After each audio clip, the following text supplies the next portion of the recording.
Have you ever been to Amsterdam? Amsterdam is the capital of the Netherlands, which is a city distant around 9,000 kilometers away from Hong Kong. Since only half of the country lies below 1 meter above the sea, it is home to more than 100 kilometers of canals.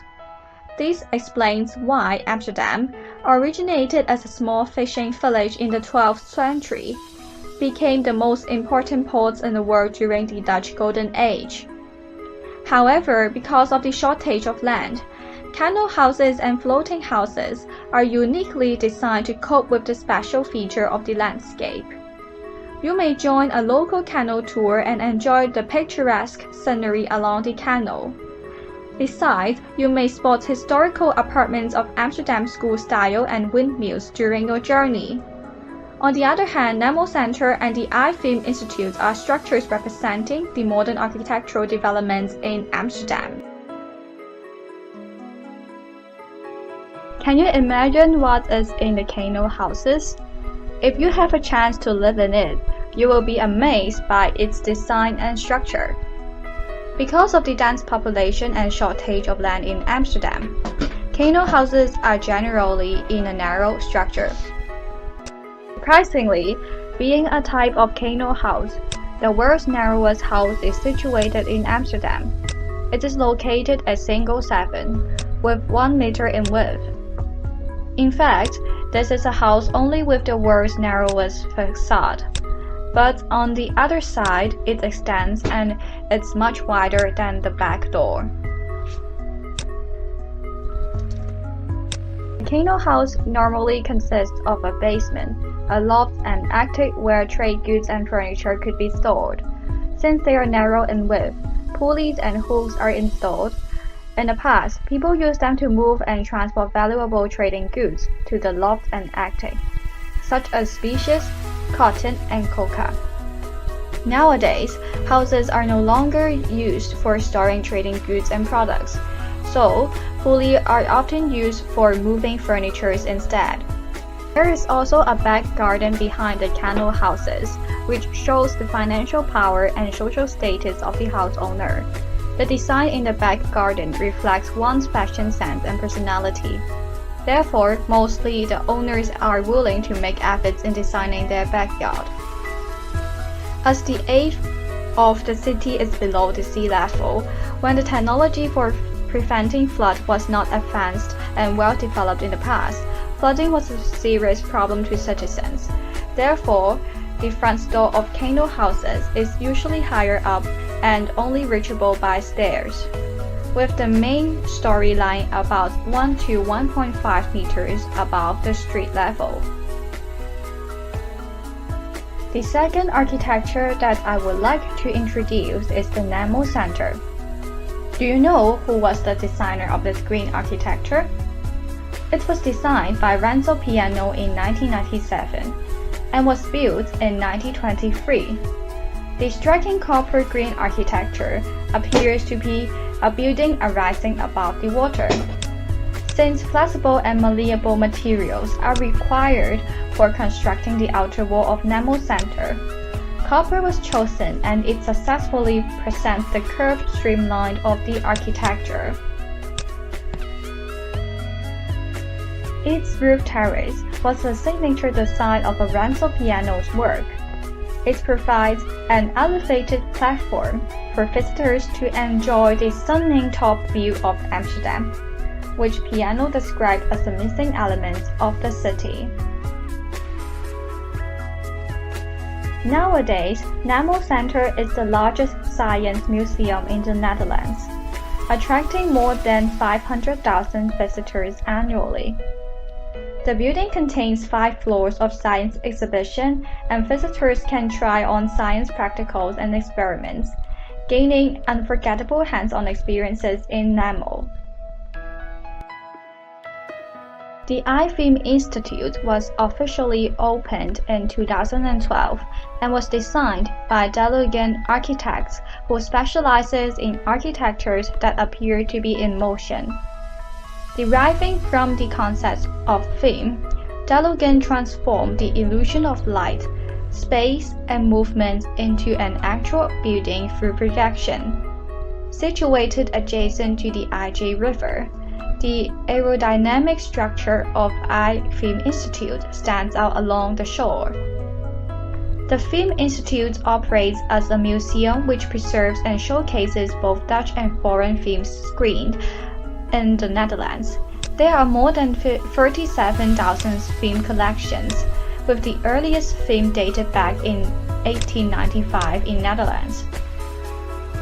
You ever watch a film that was chosen by yourself in the museum? I Film Institute offers you such an experience. You can sit down at digital booths and enjoy watching your own choice of classic movies here. You may also participate group tours if you want to know more about film exhibition or the architectural beauty of the building. This eye-catching design attracts lots of visitors every year. Do find a time to pay a visit if you are stunned by its beauty. Have you ever lived in a house that floats on water? I'm sure most of us haven't heard of the term floating houses, not to mention accommodating in them. Floating houses is an idea proposed by architect Bureau Mars Romer in 2001. Because of the geographical nature of Netherlands, 2/3 of the population are currently living below sea level. In order to solve the problem of land shortage, 70% of land is artificially reclaimed, and the state has spent billions of dollars to keep water away from land by building dikes and barriers. Together with overpopulation, floating houses seems to be a practical idea to alleviate the situation. Moving on, let me introduce the internal structure of floating houses. Floating houses are built by creating foundation of concrete, with fillings of styrofoam in between them. This makes the building virtually unsinkable and can cope with the problem of rising water level, which was aggravated by the issue of global warming. In the floating houses, bedrooms and bathrooms are usually structured in the lower story, which are partly submerged in water. The ground floor houses kitchen and dining spaces, while the living area occupies the open terrace deck. Amsterdam's Eiburg neighborhood is the first floating region, with its construction completed in 2011. In order to ensure that the homes do not drift away or crash into each other, they are anchored to the lake bed by steel mooring poles. The design of Amsterdam flower market echoes with that of floating houses. It is the only floating flower market in the world. Not limited to tulips, flowers of various types and colors can be found there. Besides cut flowers, there are plenty of house plants, seeds, and gardening essentials. Do not miss the flower market if you are a plant lover. However, there is one point to ponder. If you plan to buy bulbs to take out of the country, make sure you have a clear stamp on the packets, so you won't get into trouble when you are at the border. Amsterdam school style is an important architectural style in Amsterdam, but it doesn't necessarily mean the architectural style for school. Its application extends to public utility buildings, such as post office, apartments, and community center.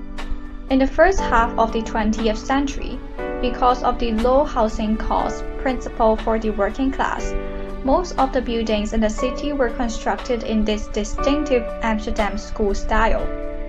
Influenced by Expression and Renaissance periods of art, they are characterized by the use of bricks and ceramic roof tiles for structure and design, and are often built in round and expressive forms, with towers, ornamental spires, and decorative windows and doors. Even though the walls were constructed from differently profiled bricks, the decoration remained simple and clean.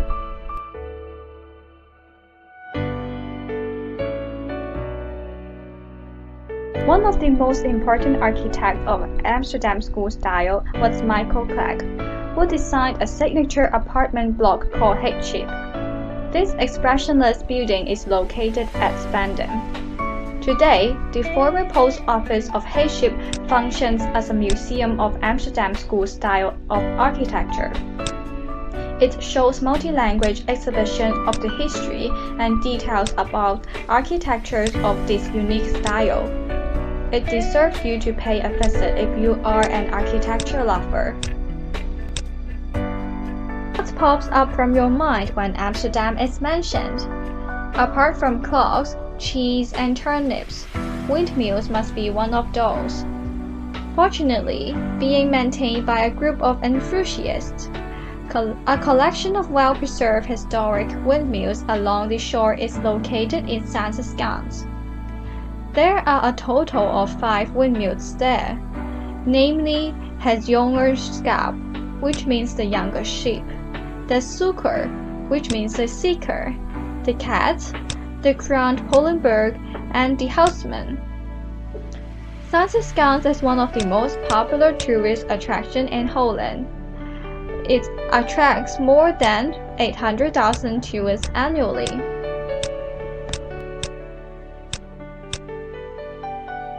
Being built in 1725, Goeje Windmill is the tallest wooden mill in the Netherlands and is registered as the national monument. However, a storm in 1972 caused extensive damage to it. Since it was reconstructed in 1976, it has once again operated. The brewery next to it is traditionally decorated with wooden tables and chairs. Do pay a visit to this historical monument. Have some beer and snacks there and enjoy your day there when you drop by.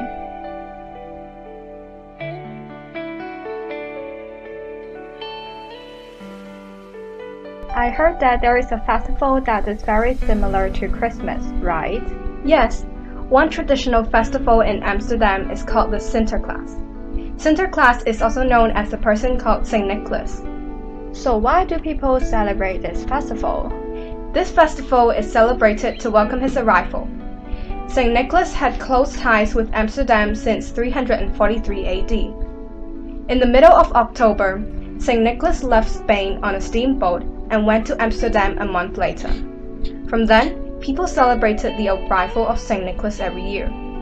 I wonder how grand this festival will be hosted. Amsterdam hosts the largest St. Nicholas parade in the world, with more than 1 kilometer of floats and boats by the side. St. Nicholas will also sail into town with plenty of small spiced biscuits. He's welcomed by more than 400,000 spectators and also the mayor of Amsterdam. Wow, the mayor of Amsterdam? That's amazing. When's the festival and what do people do? The festival is usually celebrated on the evening before St. Nicholas' birthday on December. Once St. Nicholas is in town, the children will lay out their shoes before bedtime, along with water or wine and a carrot for the horse, in hopes that there will be a gift left by there in the morning. The very good kids will usually be awarded with chocolate letters, while the naughty ones will anxiously wait to see if they have been given coal. Oh, I doubt whether those naughty ones will receive coals. Is there any more that people will do? Following St. Nicholas' visit, very much like Christmas, everyone unwraps their present from St. Nicholas and read aloud the poems that have been specially written for each recipient. The author of these light-hearted poems remains anonymous. The day ends with songs and a great feast, with treats like spiced biscuits and hot chocolate with whipped cream. So, what comes after Sinterklaas? It's a New Year's Day. People in Amsterdam will celebrate the first day of the year. It's a public holiday and most people will have their day off. The day before it's called the Old Year's Day, and it's usually celebrated with friends and family. Is the New Year's Day similar to the Hong Kong's? Nearly all shops and restaurants will be closed. Yes, most shops and restaurants are closed completely on New Year's Day. But most of the main bars, Coffee shops and restaurants in the tourist districts are still open to accommodate the crowds. So, what do people usually do during the New Year's Day? On that day, traditional New Year's pastries like round donuts coated with icing sugar and apple fritters will be eaten. They can be found at stands across the city. At midnight, people in Amsterdam will wish all the best to everyone in their presence and fireworks are set off. Following these activities, it's customary to express a good intention for the next year. I heard that people in Amsterdam will also celebrate the king's birthday, right? Yes, it's another traditional festival in Amsterdam called the King's Day. It's by far the largest open-air festival with more than 700,000 people coming to the city. Why is it called the King's Day then? Actually, it was formerly called the Queen's Day. It's celebrated in honor of the Queen's birthday on the 30th of April. Since April 2013, the Netherlands has a king, so Queen's Day has been renamed as the King's Day. Oh, I see. When is the festival celebrated? Every year, it's celebrated on the 22nd of April. Unless this day is on a Sunday, then it will be celebrated on the preceding Saturday. Then what do people usually do in King's Day? The fun traditionally begins on the eve of the big day with a carnival atmosphere. The DJs will play a lot of songs on the public squares. There will also be a lot of brightly decorated boats and live music spilled in cafes. Wow, is there anything more that people will do? Jumbo sales and free markets are traditionally held in the streets of some city centers. Salespeople, including children, will often wear orange clothes. Orange is worn on the King's Day as a show of pride for the Dutch royal family. The king and his family will visit 2 places somewhere in the country. Those places will organize a special program, displaying local folklore to the king and the public. Also, thousands of brightly decorated boats will be packed in the narrow Amsterdam canals, with people dancing and having musical performances. Wow, orange! This is so special and interesting. But why are people wearing orange? Oh, it's simply because orange is the national color of Netherlands, and the Queen also hails from the House of Orange. I wonder if people in Amsterdam will celebrate the end of World War II. Is there a specific festival for it? Yes, indeed there is. It's called the Liberation Day. In 1990, the Liberation Day was declared as national holiday, where the liberation is commemorated and celebrated every year on the 5th of May. On that day, all of the Netherlands will pause to commemorate the country's liberation. The German army surrendered on that day in 1945, bringing the Second World War to the end for Netherlands. Since then, the Netherlands have strived to be the capital of freedom, independence, and tolerance. To celebrate its liberation and freedoms, various activities and events are planned throughout the city. Oh, I really don't know that there is such a great story behind. Will there be any activities organized for the festival? Yes, of course. The festival will have extensive musical programs and big-name acts relating to the theme of freedom. At various spots in the city, Dutch bands, international musicians, and DJs will perform live. To celebrate freedom together, the Freedom Feast will also be organized. Everyone is welcome to participate in the feast organized all around the city. People in Amsterdam will have their intimate and grand feasts in community centers, parks, and living rooms. Wow, there are a lot of events on that day. What is the highlight of the festival? The Liberation Day will conclude with the biggest event of the day, the Amstel concert.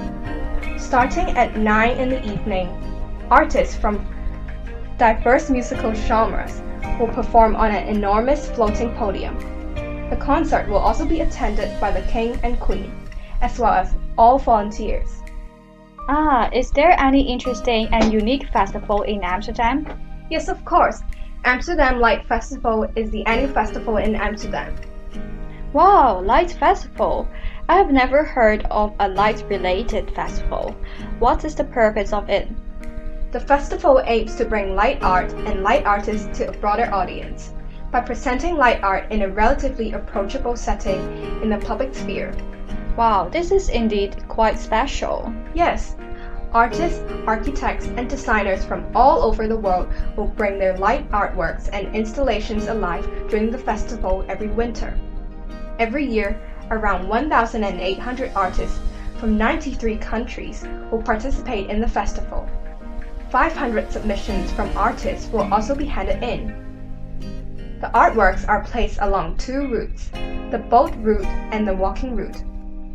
Each route has their own theme and set of artworks.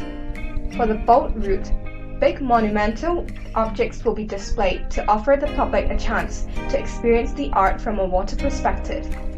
For the walking route, interactive and innovative installations from upcoming designers will also be shown to visitors. Wow, the atmosphere must be awesome. Yes, almost all artworks presented during the Light Festival are designed and made specially for the festival. A lot of participating artists use concepts and techniques that they have never applied before. Every year, the technical team from the festival supports the artists in the development and implementation of their concept. Oh, this festival really creates a great platform for innovative ideas. Also, the Light Festival is possible because of the help of cultural organizations, knowledge institutes, and business funding. People from different branches are committed to literally shine on Amsterdam. This is really generous of them. After hearing your explanation, I would like to go to Amsterdam now.